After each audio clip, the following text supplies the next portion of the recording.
Hello, hello, everybody. Thank you for being here this morning with me. I'm just going to get some music going here in the background. So, this one should be good. There we are. Thank you, everybody, for coming here this morning. This live is going to be, I know I say it often, but doesn't always happen, but it's going to be a quick live. I'm just giving you guys my review on a particular show. Hello, hello, Rizalin. I know that you came in here before and said, oh, well, it's really herbal.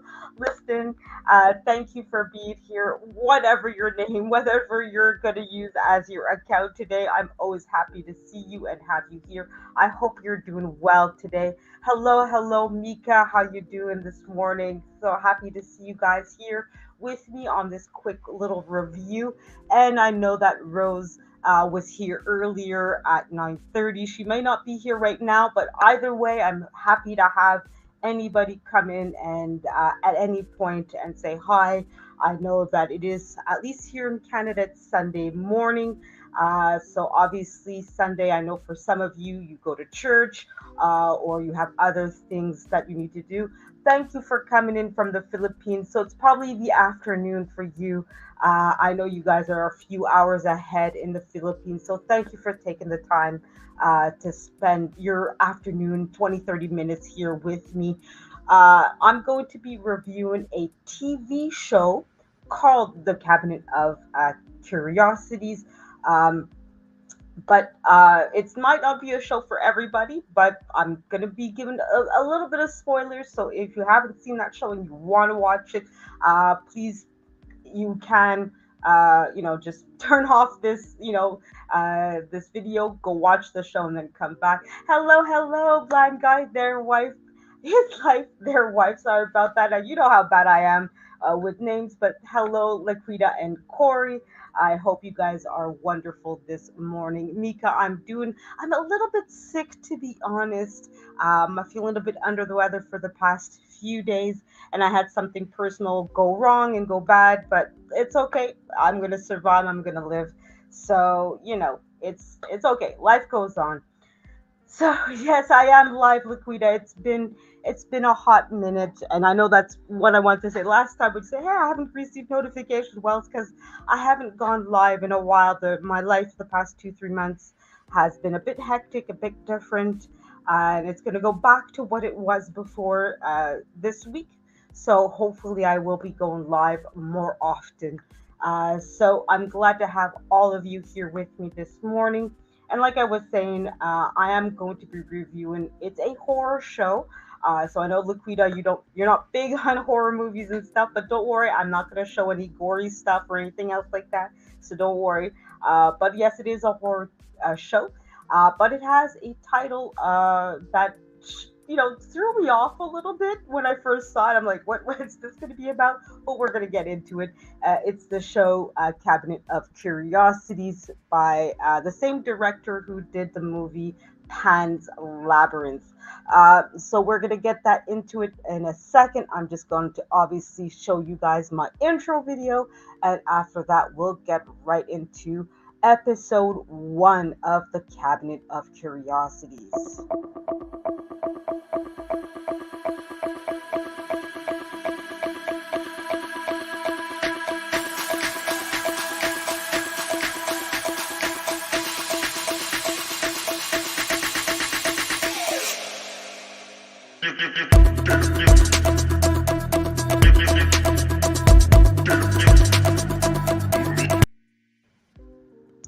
And I'm back. So, yes, we're going to, like I said, be talking about Guillermo del Toro's uh, Cabinet of Curiosities. Now, this title kind of threw me off a little bit because, and I'm going to explain this before I get into the show with you guys. Um, for people who are into museum or arts in general, a cabinet of curiosity um, is, like the title would imply, a cabinet or desk or maybe even a whole room, depending on the situation, where you would have these quote unquote curiosities, right? Well, what's a curiosity? Well, often enough, back in the 1800s, since not a lot of people could travel, and even if you could travel, typically you wouldn't be going very far, right? Since travel was expensive, right? Cars weren't something that you would find, especially in the early 1800s. Horses, yes, you could have a horse, but often enough, horses were used for work, right? They were on the farm, right? And not every person had a horse, right? So if you had to travel from one city to the next, more often than not, especially if you were of the lower class, you were poor, you had to walk, right? So people really weren't going that much, farther. If it took more than 2, 3 days, you probably wouldn't be traveling to that point, right? So it was only really the wealthier individuals that could travel, and consequently, especially if it was, to another country. Like if you were in England, well, you're literally living on an island, so you had to cross the water, right? So if you want to go from England to China in the 18 to early 1900s, that was an expensive affair. That was something that only the wealthier individuals. So what these individuals would do is they would bring back these artifacts from their travels, right? A lot of people didn't know or see a pufferfish or, I don't know, a puffin bird or something, right? For most of us, these are things, even if I've never seen a pufferfish in person. Hello, hello, Rose. How you doing? Thanks for coming back. Even though I might not have ever seen a pufferfish in real life in person, right? I know what it looks like, right? I can go to my local zoo and find a pufferfish, right? Here in Montreal, we have what's called the Biodome. There's probably a pufferfish there, right? So these are not things that, for you and I in the modern world, are uncommon. But back in the 1800s, it was very uncommon to have a pufferfish around you and see what it is. At least if you were living, like I said, in England or in Canada or certain parts of the world, pufferfish are not something that you would see. So these wealthier individuals would bring back these specimens of these things. Well, you're gonna, Laquita, you might be a little bit disappointed if you were actually gonna see the show. That's my little contrast with it. But yeah, so if you were wealthier, you would come back home with all these specimens of all these different things that you would find. So, but it also might be a painting, or something that was not typical to your life, right? To what you would find in your country. Now, what Guillermo del Toro did was, and this is where Liquida, you might get disappointed here. He took that title to show that in these, um, each episode is its own thing, it's its own theme, right? But you would have these events that were unique and so different, so out of the ordinary, that it was not part of their world, right? And don't forget, it is a horror show. So it is not meant to be, hey, let's educate you guys on something that might not be, uh, you know, uh, out of the ordinary. Like if I was somebody that didn't know what a pufferfish was and never saw one, here's an episode on the pufferfish and this is what it looks like, etc., etc. So what he does in this show is each episode is a little glimpse into the horrific, a little glimpse into something else that's out of this world that is not normal, quote unquote, right? So, in this first episode, which is called Lot Number 36, you see this down on his luck war veterinary that buys these storage facilities sell lots that people haven't paid their rent after a few months, and they're basically, well, it's you're not here claiming your things anymore. So they flat out sell whatever is in that locker room, in the storage facility. So you see this gentleman that he specializes in buying these lots, buying these lockers, and then reselling whatever he can, right?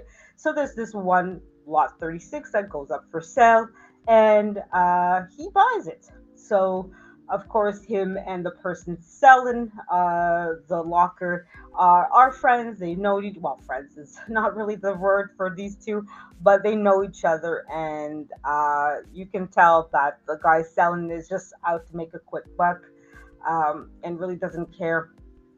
And he sells the lot to the guy that's down on his luck. And this guy has shady deals with somebody who lends you money, like somebody back in the day who's probably Italian named Tony. And things would happen to you mysteriously if you didn't pay back your loan, right?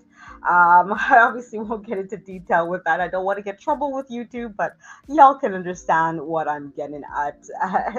Yes, exactly, Liquida. Yeah, darn the horror part. Darn, because it sounds interesting when it's about the Cabinet of Curiosity. When it comes to museums, it sounds really interesting. But this is a horror movie, right? A horror show, I should say. So he uses the idea of a Cabinet of Curiosity, where each episode, like I said, is its own thing that is abnormal from what we're used to living, right? From what we see. So the guy who sells, obviously tells him, okay, well, meet me afterwards. I have to go sell the other lockers that were not claimed, that were not paid for, etc., etc. So after that, the two meet up. The guy, the seller shows um, the buyer the whole, like, well, look, this is what's going on here. Let me actually get into here.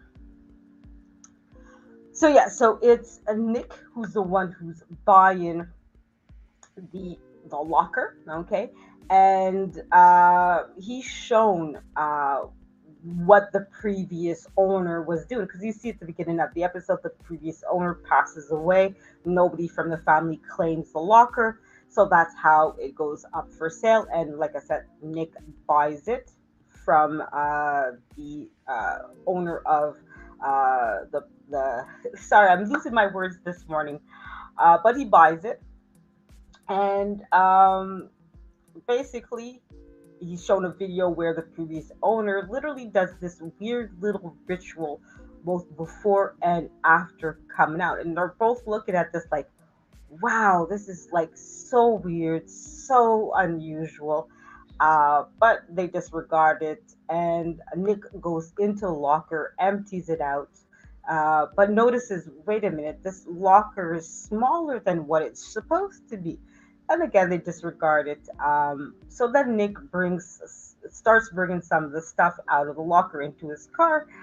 That's where he meets two people at two different occasions. One is Amelia, who's saying, oh my God, no, this lot shouldn't have been sold. I'm really a family member. Please let me buy it back from you. Let me have some of this stuff. Nick refuses, says, look, if you really want, you have to pay up. She's, of course, really mad and, gets pissed at him, tells him in Spanish because she's Mexican, basically go to hell, Of course, Nick isn't, doesn't really care, whatever. Later on, that's when he meets the quote unquote Italian guy by the name of Tony, and who beats him up and says, hey, you owe us money, give it back to us. So, of course, his day isn't going very well. And like I said, he continues to empty out his locker. He goes to a woman because he sees that there's a few things in the locker that are very unusual and very different. And that's when she tells Nick, look, this is a seance table, but a very unique and very different seance table. This is not your regular seance table. They open up, they figure out that, hey, wait, there's a secret compartment. It opens, they find three books, right? And Nick right away can tell that, oh, they're old books, but they're probably consequently important and expensive. And the lady that he goes to agrees and says, wait a minute, let me call my specialist here. Let me go to somebody that probably knows better than I do what this is about. That's when she calls up Roland, who comes quickly and says, "Oh my God, yes, these books are very, very good, but they come usually in a set of four because he found three, And he's like, the fourth volume is so rare because these are books related to witchcraft and finding demons and all these crazy things and all this, hooey cooey kind of stuff that may not be for everybody, right? So he's like, for the three books, I'm willing to, spend $5,000 to 10,000, whatever, small amount. But if you can find the fourth book, I'm willing to give you $300,000. So of course, Nick is like, "Ooh, wait a minute, $300,000 for a fourth uh, demon book, for lack of a better word." He of course gets all interested. So he's like, "Look, come with me. We'll go to the locker and see if we can find it." That's what you see in. For me, that's what I found in this episode was really curious. If you're not paying attention to the background, you're gonna miss things because you see Roland pack up. They had a cambrioletta and some candles. He packs up that while Nick takes the three books. And you're like, at first, like, well, why is he bringing that with him? Like, what reason would there be? So, anyways, they go to the locker, and in the car, that's when Roland tells Nick, well, look, I know who owned the locker here. It's not an accident that I'm here. The previous owner uh, tried to accomplish the ritual that's in the books uh, to summon a demon from his sister, which is very scandalous. And the sister was never found. She basically disappeared. So this was really controversial, really like, oh my God, what's going on? So they go back to the locker. They try to find, the book. Nick, in the meantime, continues to empty out the stuff and throw out all the stuff that he doesn't need, doesn't care. It's just, not valuable. As he's thrown out, that's when you see Rose in the background still, there. And at first, she's like, oh, pleading, pleading, like I said at the beginning, pleading for her stuff back. You would think she's there waiting for, this opportunity. He's thrown out her stuff, right? No, no, she still stays hiding. Nick goes back in. That's what he's like, he goes back into the locker, bangs the wall, and the Roland's like, wait a minute, isn't that hollow? Doesn't that sound like, he's like, oh my God, yeah, it is hollow. He's like, oh, I knew that this, room, this locker was smaller than what it was supposed to be. They open up and find a secret passage, right? So they go into it. Roland warns, careful what you say and do here because this is something that's, an unholy place. This is not a safe place.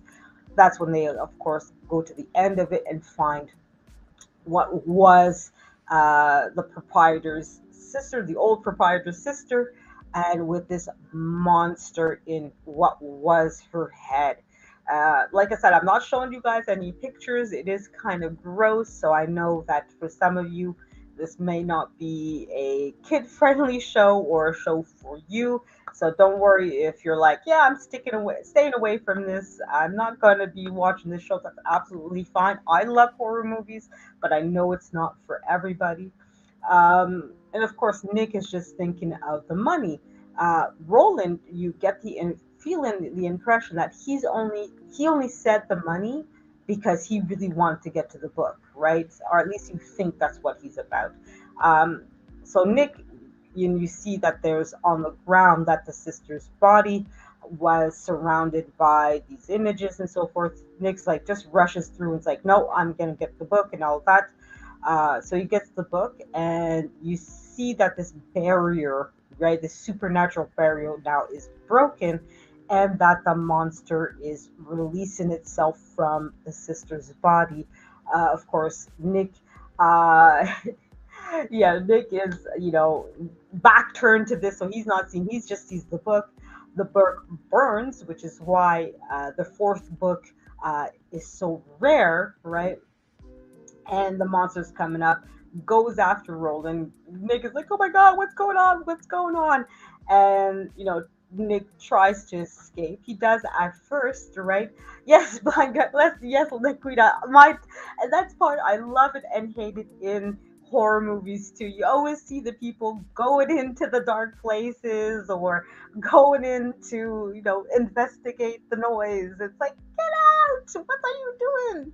You don't go towards the noise, people. You walk away from it. Run, run. But yes, unfortunately, fortunately, depending on how you want to look at it, horror movie characters don't always make the best decisions, unfortunately, unfortunately. But alas, it is what it is. So of course, Roland is now in the storage area, trying to get out, trying to find the exit. He's fighting and fighting. He finally gets to the exit, and that's when Rose, bum, pops up on the other side of the door because he's having trouble opening the door. And he's like, "Please let me out! Please let me out!" Now, when she was at first begging, pleading him to show me mercy, please, sir, he is like, look, out of the quote unquote kindness of my heart, you can have the lock back. That I'm giving it to you. She now shows him the lock that he had given back to her, and she locks the only exit. This is the one exit out of the building. She locks it and walks away. And of course, he's screaming, "No, oh my God, no." And of course, as you imagine, the monster gets him. And that's the end of the first episode. So it's definitely a very creepy, very horror movie. Without, I keep wanting to call it a movie. It's a very horrific TV show. Now, I haven't seen the other episodes, and so I'm wondering how this will play into the next episode, if at all. But if I understood things correctly, each episode is its own thing. But it could easily be like the Blackwater show. I think it's Blackwater, as it's called, where yes, each episode is its own thing, but there's if you're paying attention, there's subtitles or TV shows or book or whatever that plays into it. So there's some continuity to it, but not a whole lot. So it might be one of those shows where if you're paying attention, you can, oh yeah, that they're referring, this T-shirt is from that, and that news article is from this, and blah blah blah blah. But we'll see. I haven't seen the other episode, so don't worry, guys. I'm not gonna get a spoilers here for the other episodes, but definitely you got a spoilers for the first episode. So, um, my personal thoughts on the show for the first one was really pretty good. I liked it, but like I said, for me, I love horror movies. I like these kinds of shows. I like these kinds of movies. So for me, it definitely, played into what I was expecting and what I enjoy from these kinds of shows. I'm definitely gonna go out and watch the other episodes, and I probably will make some videos about those other episodes as well. So stay tuned if you guys really like these kinds of shows and movies. So yeah, I liked it. I thought the visual effects, especially for the monster, were really well, and there weren't that many special effects, which is like I appreciate that because nowadays, like everything feels like a special effect in a show, in a movie. Like it to me, you don't really need it, and sometimes, yeah, like I sometimes miss back in the day that the monster was like a physical monster, like it was something that they actually physically built. Sometimes some monsters you kind of feel like it has that, like, because it's a real thing, that it's much more tangible and that you could physically touch it, while the digital monster, for some reason, like, because it's digital, you kind of feel like it's not something you can reach out and touch, even though like they're pretending that it is a real thing and that it actually can be touched. But in this episode, in this show, it's actually works to their advantage because they're trying to play off of, like I said, that whole idea that this is something from another world, that it's not part of our normality, right? This is something that is not usual for us.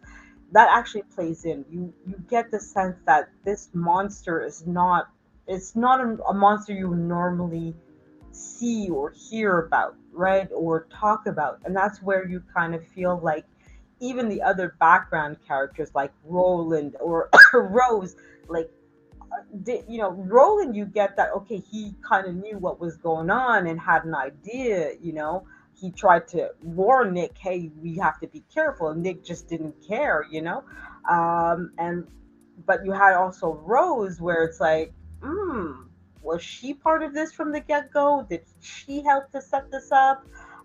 Were all the other background characters just working together? They just needed to find the right person, and ooh, Nick came around. He's going to be the guy that's going to release the monster.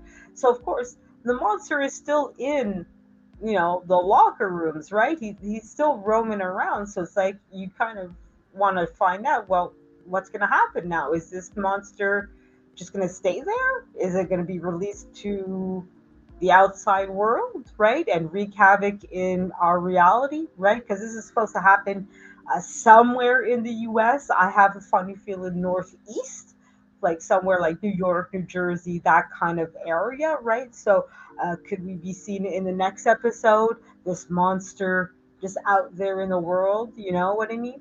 So I can't wait to see the other episodes, how this first one plays into the other episodes, or if it's never mentioned again. Who knows, right?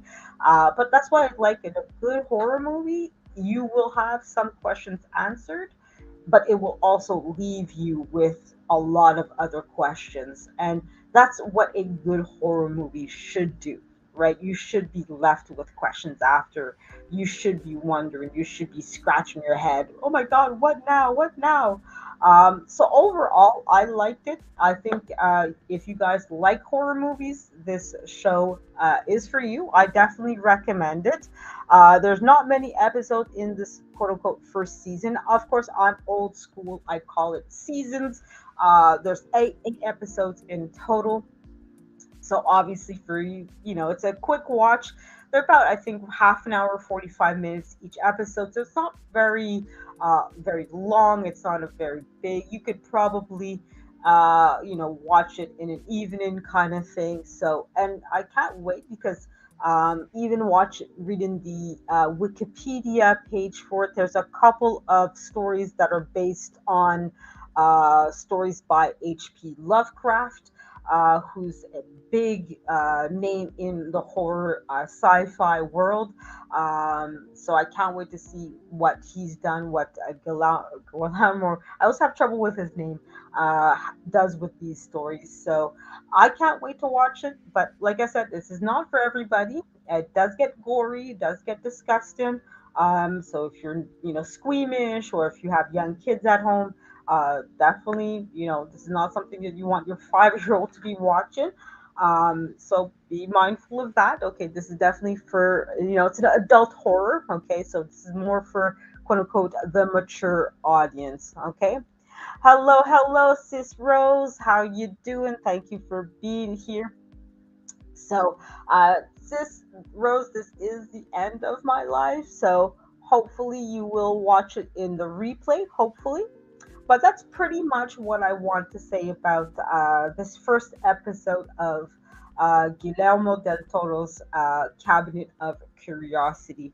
At the very least, guys, thank you for dropping by and supporting Sis Rose. Thank you very much. Much appreciated to you. And thank you, Sis Rose, for sharing the video.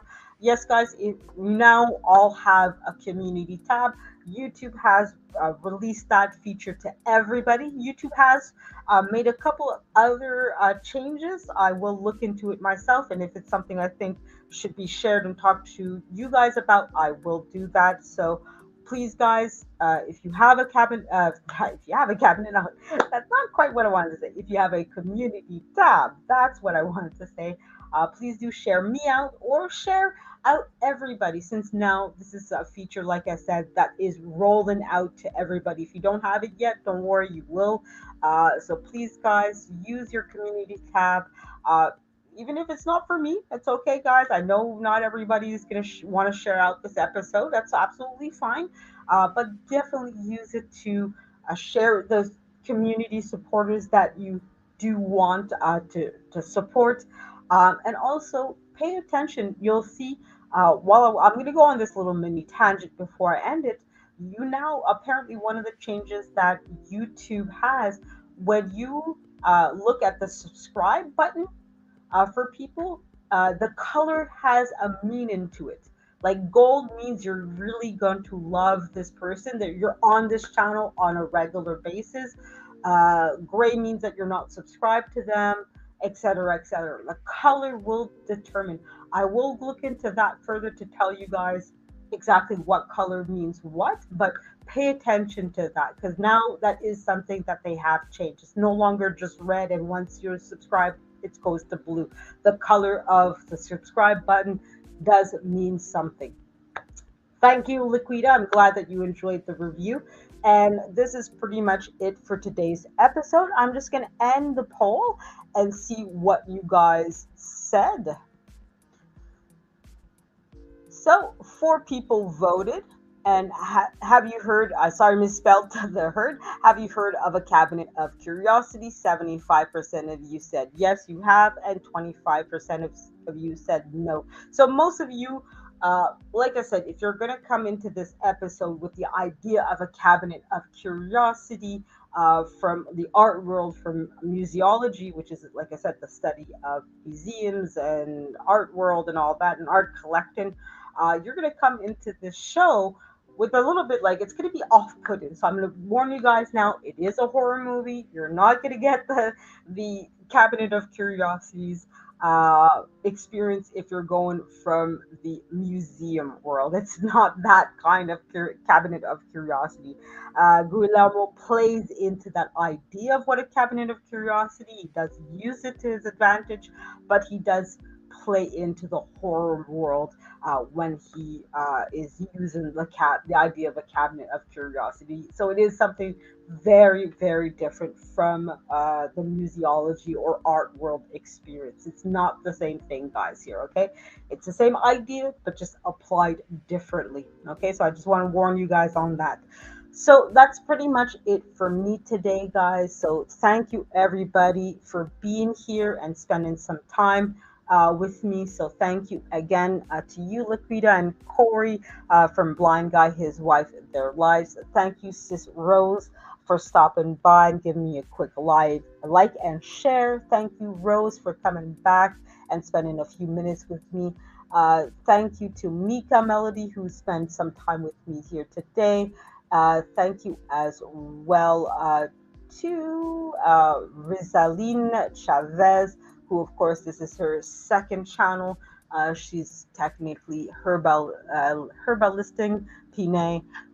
So thank you guys for being here and spending 20-30 minutes of your time with me on the Sunday morning for some of us, or Sunday afternoon. I know some of you are from the Philippines, so you guys are a few hours ahead of me. So that's it for me today, guys. Thank you again. I will be scheduling some lives, maybe not this week. I might take a week of transition. Like I said, my personal life, something hectic happened, something different happened that I was not quite expecting, but it's okay. I'm going to be, it's not positive news, but it's okay. I'll survive. Um, so I'm gonna, slowly but surely get back to normal, get back to doing several lives in the morning, in the afternoons, etc., etc. So I hope to see you guys this week or next week, and I will definitely be checking out people's channels in the following days and weeks. So thank you guys again for your time. Best of luck to everybody in the YouTube world as content creator with the new changes from YouTube. And I hope that your lives are great and fantastic as you guys all are. So have a great Sunday, guys. I hope today goes very well for you and that your Monday morning isn't too rough. So have a great one, guys. Bye. Au revoir.